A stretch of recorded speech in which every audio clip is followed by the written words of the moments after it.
Subscribe to The Honest Critique for current affairs, movie, book, and product reviews. Also, make sure you press the bell icon to get notified whenever we upload a new video.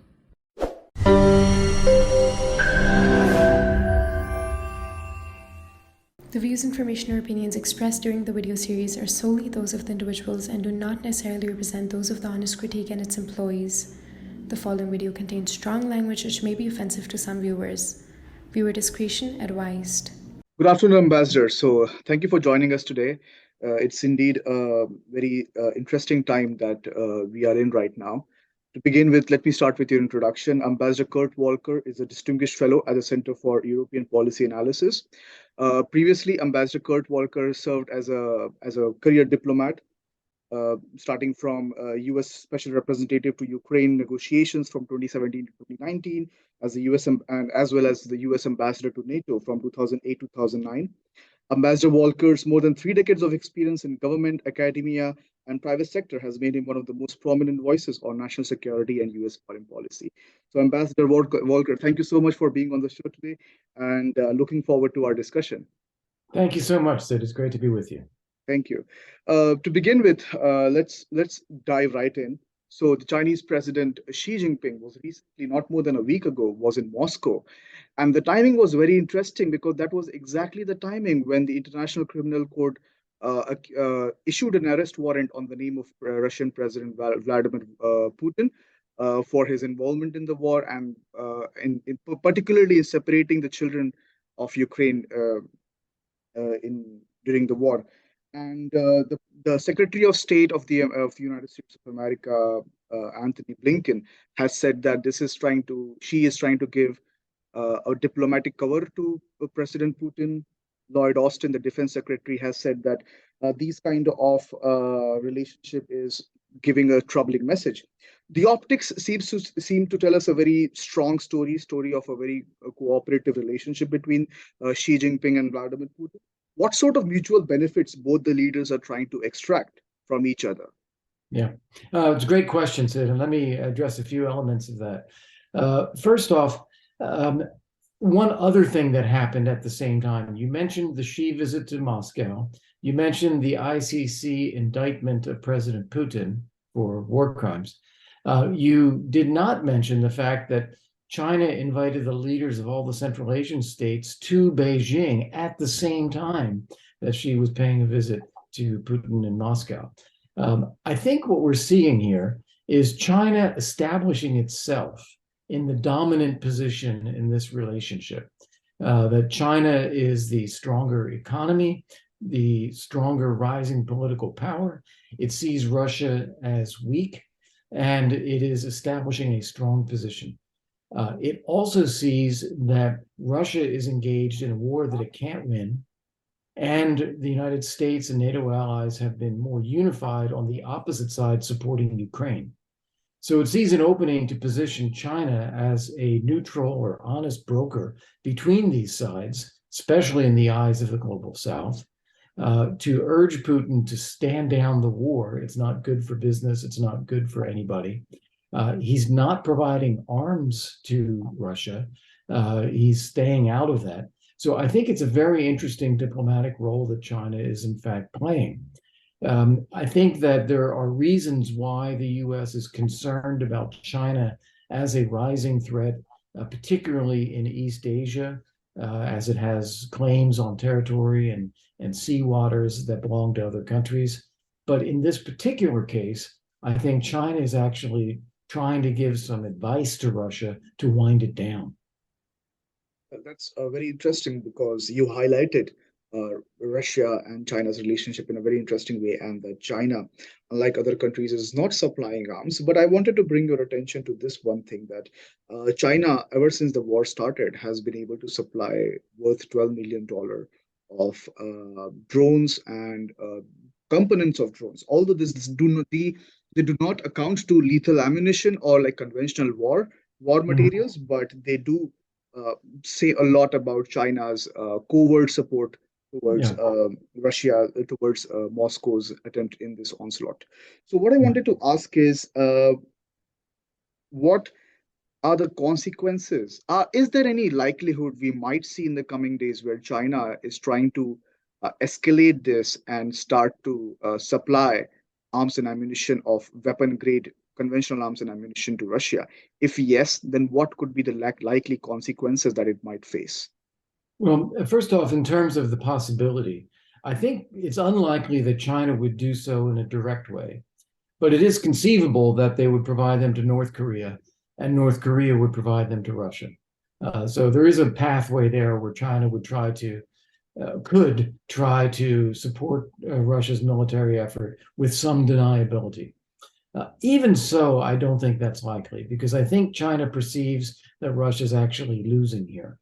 And it doesn't want to put itself in a position of being sanctioned by the US or the European Union, disrupting those business relationships and cutting itself out from any potential reconstruction in Ukraine, where they would potentially be quite competitive for billions of dollars worth of infrastructure spending. So I think China is going to hold back on doing that, even though there would be a few pathways if they chose to do so.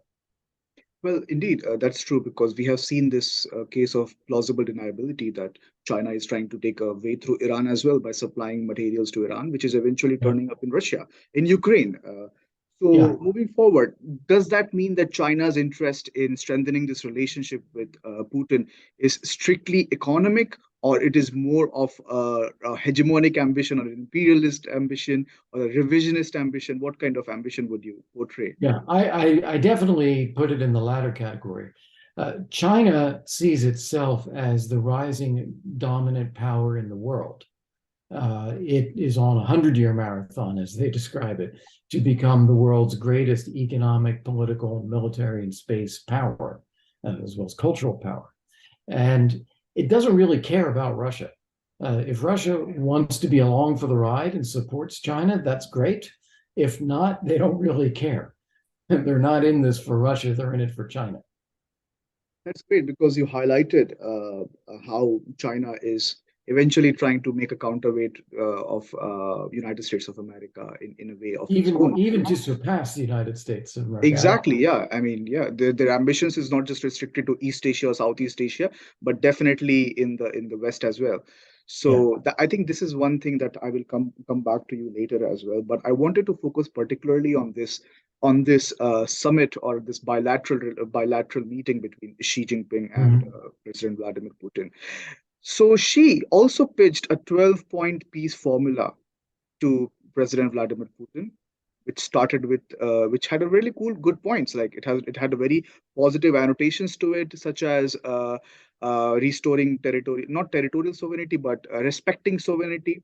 It talked about an immediate ceasefire.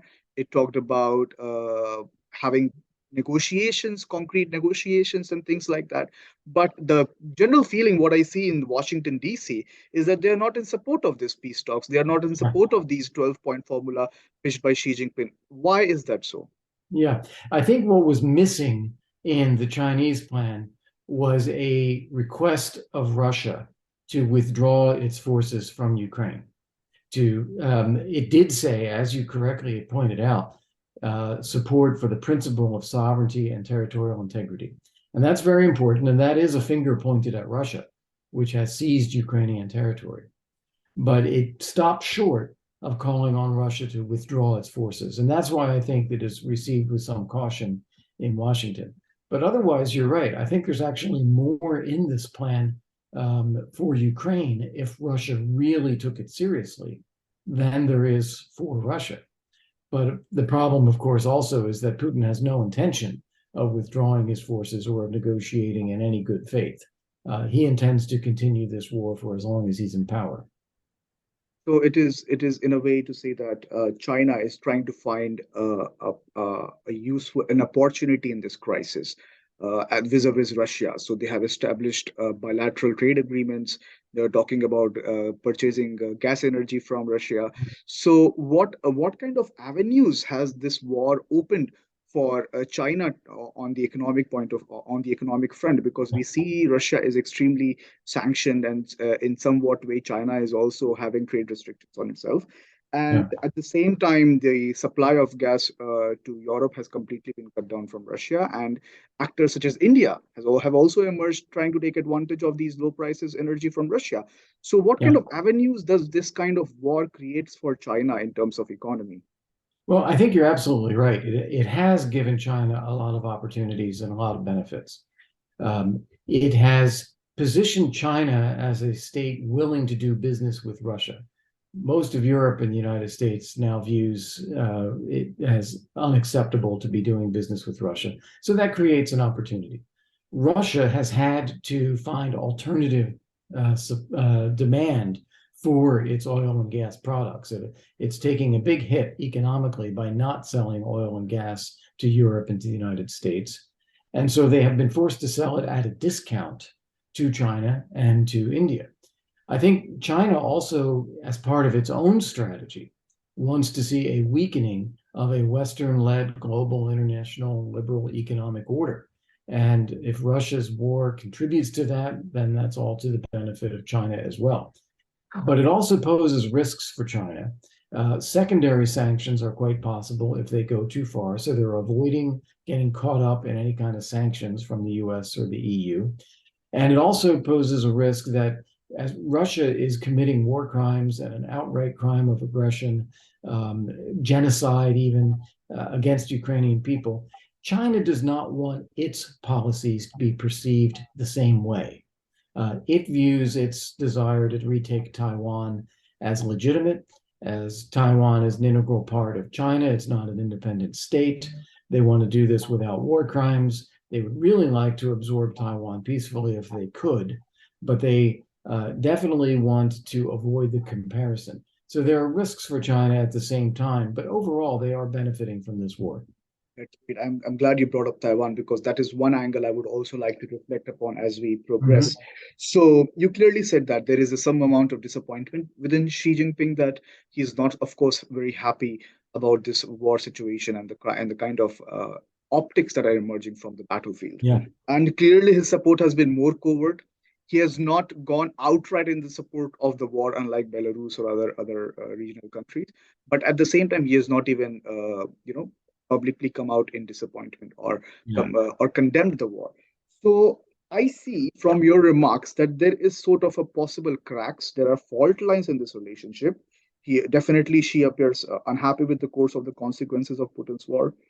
She provided rhetorical support, but no weapons to Putin, which is extremely difficult, the kind of situation Russia is in. We see the situation surrounding Bakhmut, the Oblast. And she also reminded Putin not to threaten the use of nuclear weapons in the war. And very important. His peace plan also mentioned about sovereignty, which clearly Russia has violated. So are these any avenues of fault lines? If yes, then how does the United States try to exploit these fault lines, and what are the chances that, what kind of reaction would we expect from DC? Right. It's a great question. And I think you make a lot of good observations there. The summary sentence I would say to put that together is that Russia needs China, but China doesn't need Russia. And I think that's the fundamental way to understand this. Now, the US is right, as I said, to be wary of China's long-term global ambitions. This is a real issue.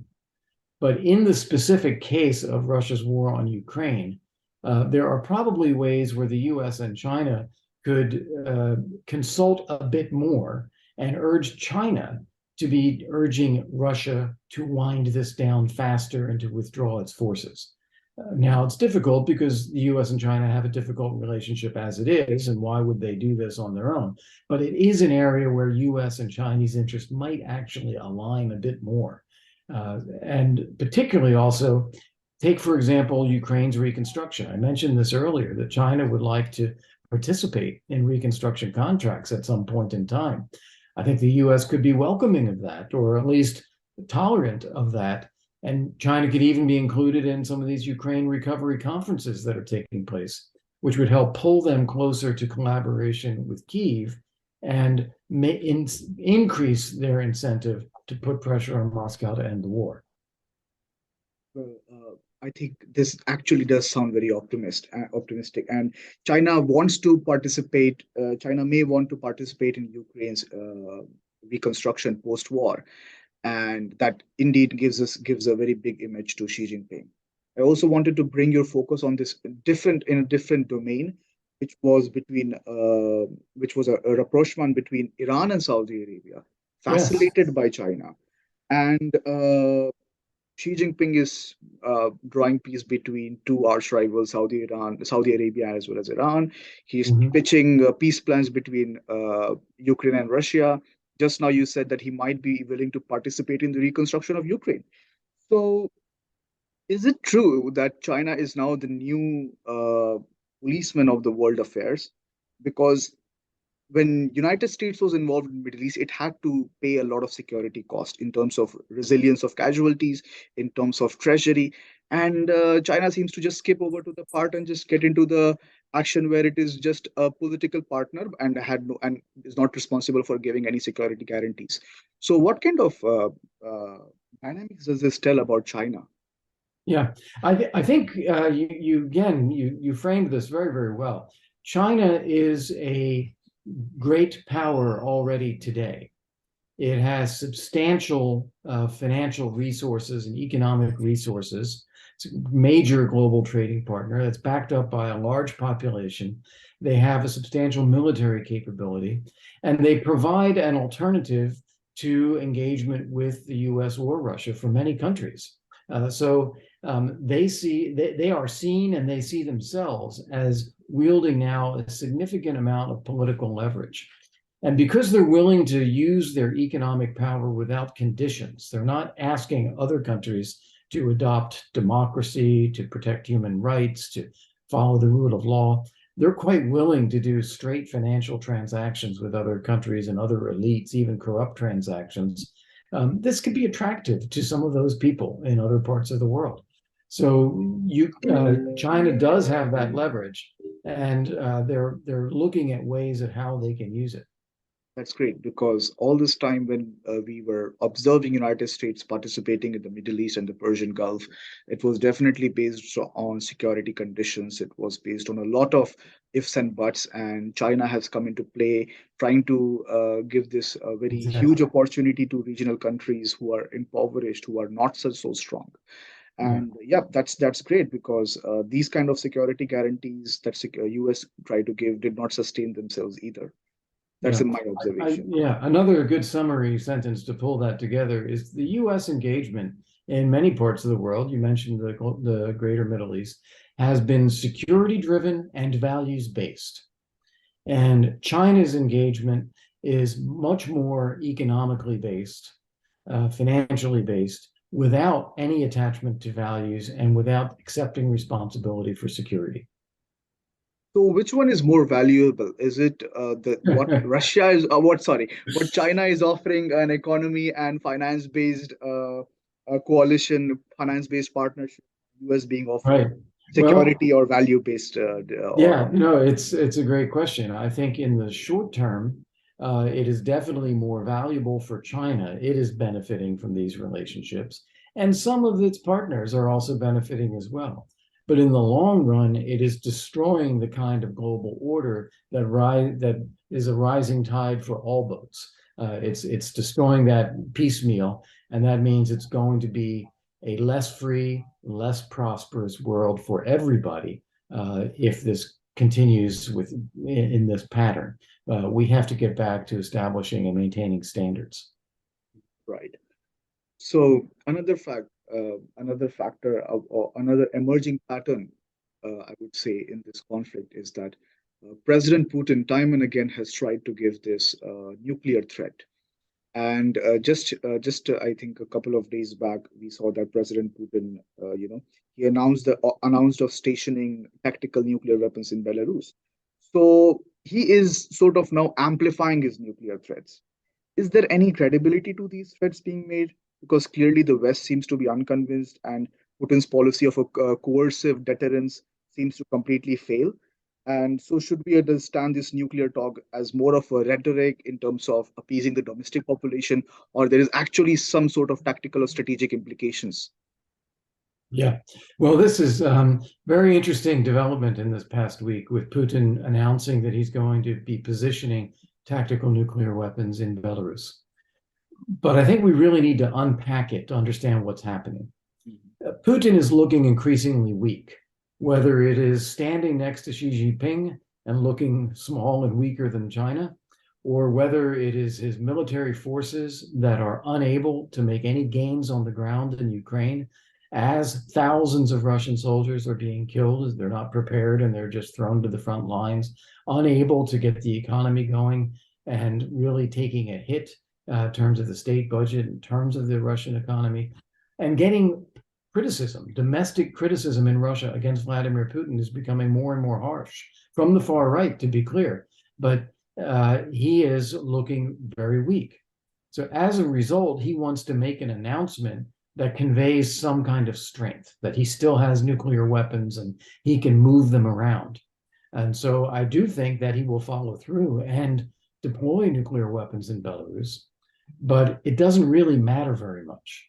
These are the same nuclear weapons they already have. They're not additional. They're under the same command and control of the Russian military that they are today. And the geography is just a few hundred miles to the west. And these are tactical weapons that have a very limited range. So they're not really changing the threat picture at all. It's just Putin trying to do something to make himself look a little stronger. It's great how you drew that out for our audience, because it is a very complex scenario. It is a very sophisticated issue, especially involving nuclear warheads. As we move towards the ending part of our conversation here, I wanted to ask, is this these maneuvers by Xi Jinping and Putin, I think this sort of amplify the thing that China is heading towards revisionist hegemonic power in the country, in the region. So is it true, is it right to say that Ukraine is being crushed in a great power conflict?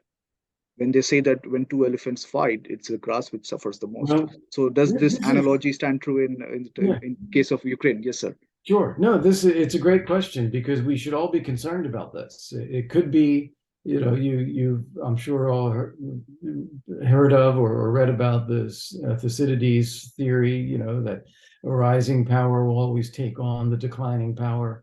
And so it can result in a war as this transition happens. This is the Thucydides trap, they called it. Yes. I don't think this is preordained. It is certainly a risk, but I think there are also ways to manage this risk. And I would point out the difference between China and Russia. Russia is truly a kleptocracy, a group of corrupt people at the top who exercise power for their own benefit and their own ideology at the expense of the entire country. They don't care about prosperity. They don't care about rule of law. They don't care about education, science, technology, development, anything. They just want to plunder Russia and to exercise power in the world. China is very different. In China, they believe in their society, and they want to do everything possible to strengthen Chinese society, to include lifting people out of poverty, to have the leading role in the world in science and technology, to clean the environment, to be a respected global player. They care about a lot of these things, rule of law as well. Where China and the US and the West disagree are some significant areas, but we disagree on human rights, on democracy and the ability to have an open pluralistic system, and on where the limits of China actually are. China has an expansionist philosophy of what territory, maritime and otherwise, should be China's. So those are some significant disagreements, but there are also some areas of overlap and things that we value. And so perhaps there is more scope for finding accommodations for living with China, where there is really no scope for accommodation with Russia. Russia has to be contained or defeated. That was a very powerful statement. And I just wanted to reflect upon that China's expansioning philosophy in maritime or territorial theater actually has made a lot of countries suffer, including India, which has sustained a Yes, lot for of sure. border issues across the Himalayas. So, moving forward, talking about the likely scenario that might emerge in the future, this kind of China playing this role between Russia and Ukraine, and is there any sort of implications it might have if China decides to launch military operations into Taiwan? Would it seek Russia's support? What would be the likely consequences if China is actually inclined to invade in Taiwan? What all of these Yeah. dynamics mean for Taiwan? Yeah. So I think on the one hand, yes, they would expect Russian support in some kind. Energy, political support, United Nations, whatever it might be. They would expect that. I don't think that they overestimate the value of that support because Russia is relatively weak as compared with China. And the most important thing for China is that if and when it decides to move to take over Taiwan, it wants to be successful at this. And it watches Russia's war against Ukraine and it sees that Russia has not been successful in eliminating Ukraine or taking it over. Ukraine has actually gotten stronger. The West has become stronger and more unified, and Russia has gotten weaker in the process. So this is a clear signal to China, don't do it the way the Russians did.